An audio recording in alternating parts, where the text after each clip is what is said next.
Et bonjour à tous, aujourd'hui on enchaîne avec les James Bond de 1962 à 77.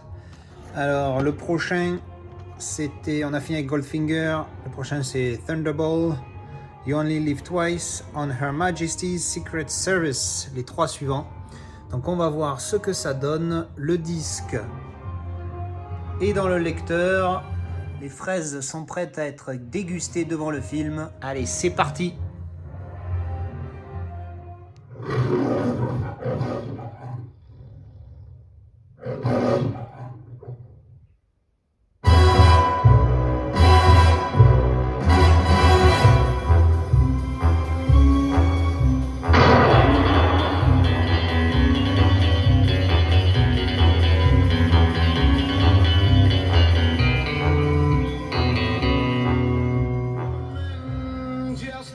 Alors, première remarque, on a les bandes noires maintenant, les grosses bandes noires en haut et en bas, quel dommage. Puis aussi,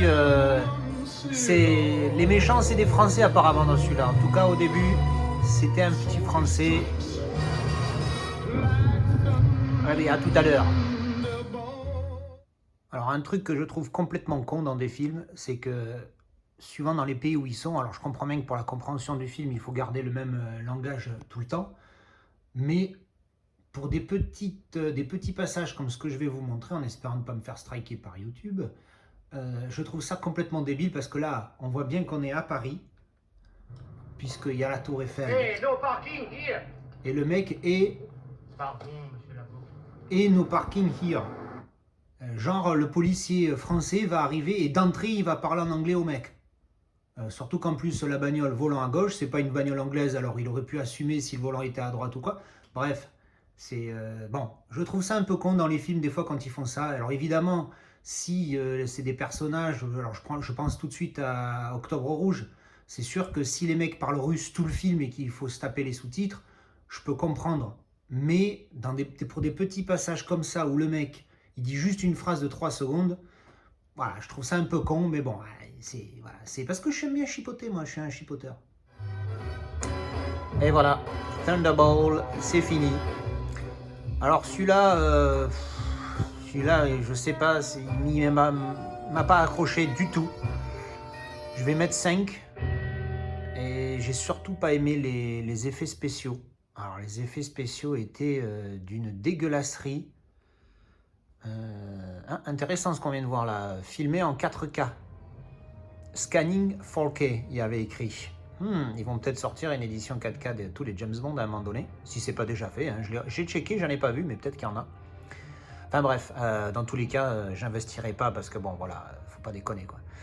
James Bond, c'est pas top. Et celui-là, alors je sais, c'était déjà le cas. Alors 1965, le film, c'était déjà le cas dans les 3 premiers. Mais alors là, les effets spéciaux, je les ai trouvés particulièrement mauvais. Pendant des bagarres, des trucs qui n'ont aucun sens. Alors je dis pas les effets spéciaux, genre le mec, il a du sang qui coule, on voit très bien que c'est de la peinture rouge. C'est pas ça. Je dis juste qu'il y a des fois, je veux bien que ça soit de 65, mais je sais pas, il y a des fois c'était très très très mal fait, il y a des fois ça n'avait... C'est surtout entre le mal fait, qui est une chose, et des fois ça n'avait pas de sens. À un moment donné, il y a un bateau qui explose, on voit clairement un mec qui est accoudé au bateau, alors que le bateau est en feu et tout, machin, il se fait tirer dessus depuis 10 minutes, mais qu'il est en détente, voilà. Alors c'est le genre de truc qui... C'est pas une question d'époque, c'est une question... Voilà, oui, c'est vrai qu'à l'époque, ils étaient peut-être plus cool et moins stricts sur les réalisations de films. Mais bon, il y a des machins, des fois, c'était vraiment trop exagéré, là, celui-là. Donc ouais, bof, Thunderbolt, je vais mettre 5. Et bof, voilà. Allez, bon, on va enchaîner tout de suite.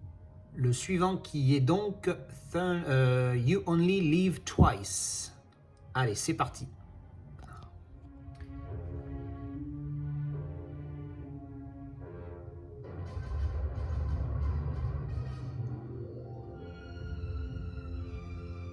Voilà, le disque de You Only Live Twice est installé. Je vais juste rajouter sur Thunderball. Niveau qualité, pour le coup, niveau qualité du Blu-ray, il était très propre. Alors malheureusement, apparition des barres noires. Alors au début du film, c'était assez rigolo. Enfin, rigolo. Il y avait les barres noires et en plus, il y avait des petites barres sur le côté noir, comme sur les 3 premiers. Donc voilà, Ça a resté que 2-3 minutes dans le film, donc aucun souci. Après, c'est devenu un full 16/9, mais malheureusement, donc avec les barres noires, puisqu'il passe en 2.35.1. Mais niveau qualité d'image, je l'ai trouvé très propre. Le scan était vraiment nickel pour le coup. Donc voilà, un bon point pour Thunderball que j'ai pas spécialement aimé encore une fois. Allez, on enchaîne. You Only Live Twice, c'est parti.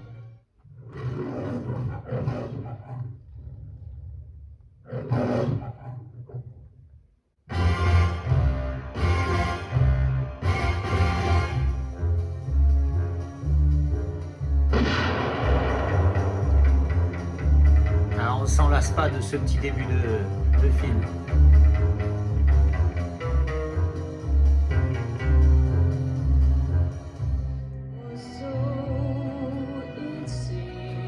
Et voilà, You Only Live Twice, c'est fini.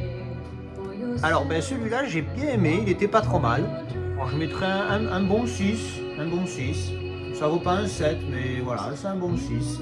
Alors comparé à celui juste avant, Thunderball, il y a moins de... Bon alors les effets spéciaux sont pourris parce qu'ils datent de 1965, c'est sûr, mais en dehors de ça, et c'est bien fait, parce que bon voilà, les effets spéciaux, faut pas s'attendre à un film ultra récent. Mais pour l'époque, ils sont très bien et à la limite, ça me gêne pas parce que si les effets spéciaux sont mauvais, bon, ben, c'est pas grave, on s'adapte par rapport à l'époque. Tant qu'après, il n'y a pas d'énormité ou de trop de choses qui sont un peu trop mal faites ou qui ont l'air ridicules. Comme je disais dans le précédent, il y avait des combats où tu voyais le mec, genre il lui met une péchounette, le mec il est par terre, il se revient plus, il est assommé, l'autre sur le bateau, il explose, mais non, il reste là en détente, enfin bref. Donc voilà, il n'y a plus ces erreurs-là. Donc voilà, c'était le You Only Live Twice, et maintenant on va envoyer le suivant. Le suivant qui se trouve être On Her Majesty's Secret Service. C'est parti.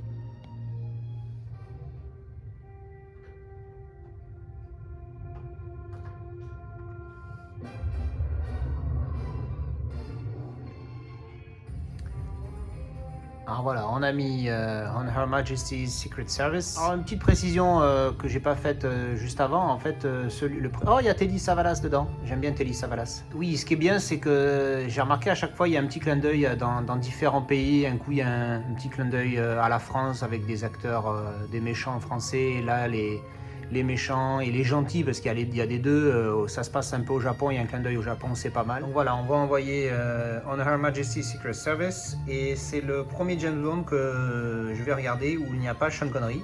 C'est George Lazenby qui joue James Bond, donc on va voir ce qu'il donne. Donc Sean Connery aura fait 5 James Bond, c'est quand même pas mal. Allez, c'est parti.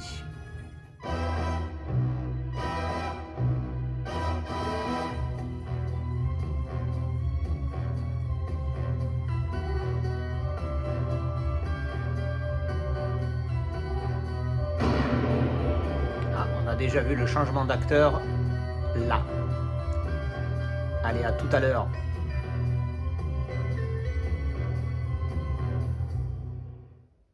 Petit quiz, est-ce que vous la reconnaissez? Alors pour ceux qui ont regardé la série Game of Thrones, elle joue Olenna Tyrell. Et oui, elle était jeune à l'époque, presque 60 ans plus tôt. C'est énorme. En tout cas, bien 50 ans pour le coup. C'était une belle femme quand même. Hein. Malheureusement, elle est décédée en 2020. Et bien voilà, j'ai vu les 3 suivants. Alors, Thunderball, You Only Live Twice et On Her Majesty's Secret Service. Alors, ça s'améliore.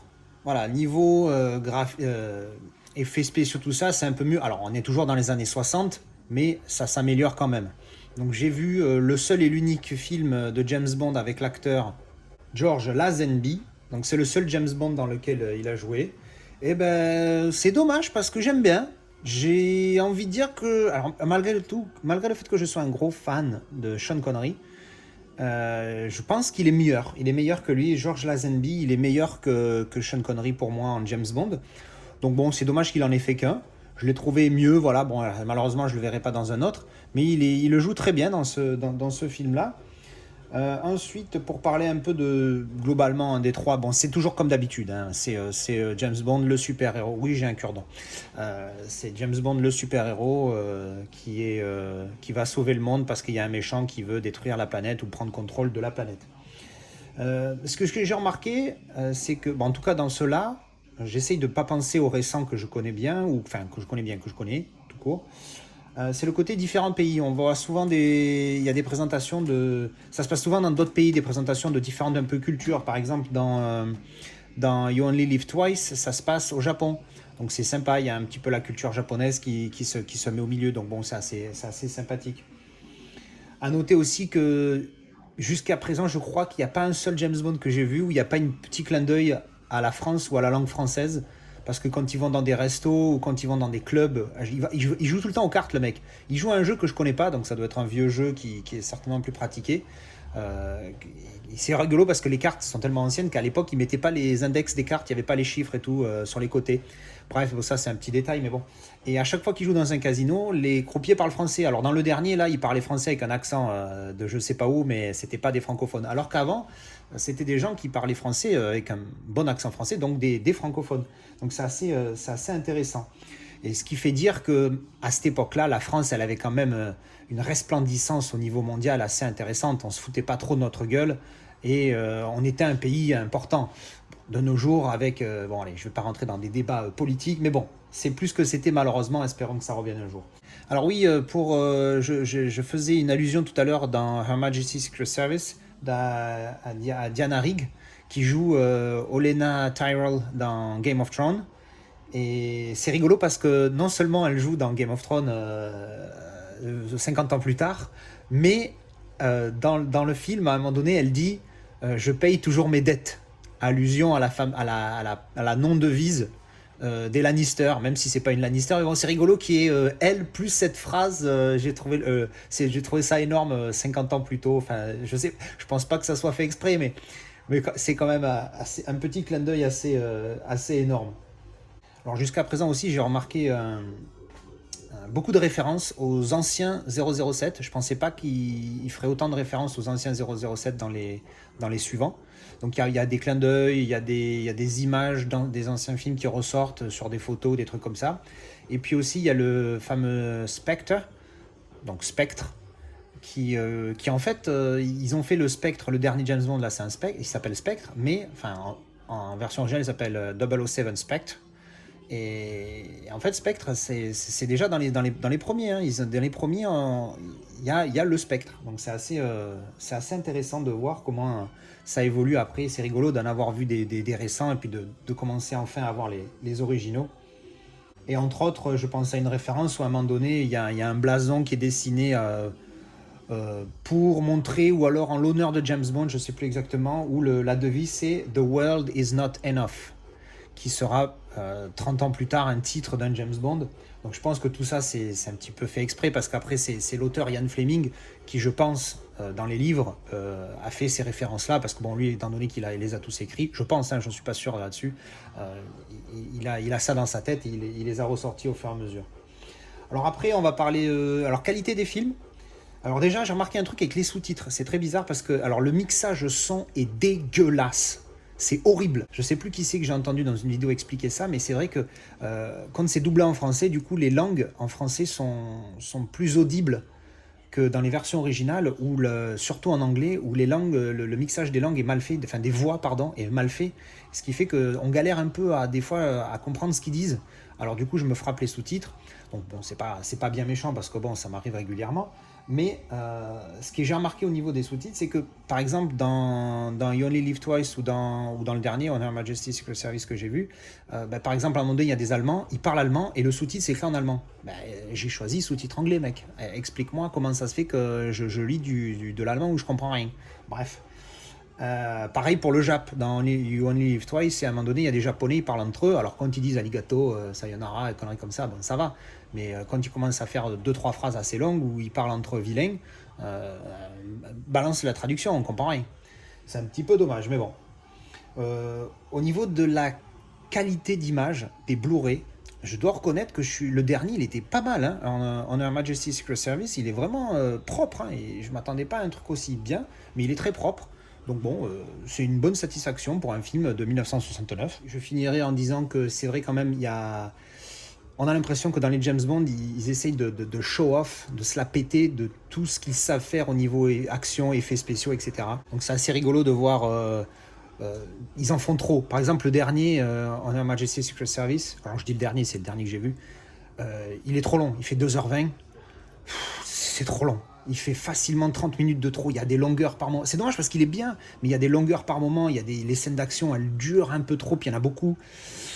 Donc voilà, mais bon, on sent qu'ils veulent se la péter, qu'ils veulent montrer ce qu'ils savent faire au niveau action, et je pense que ça a toujours été un leitmotiv des James Bond. Voilà, donc je vais l'appeler épisode 2 de mes vidéos, et les 6 premiers films, c'est fait. On verra la suite la prochaine fois. Merci de regarder cette vidéo.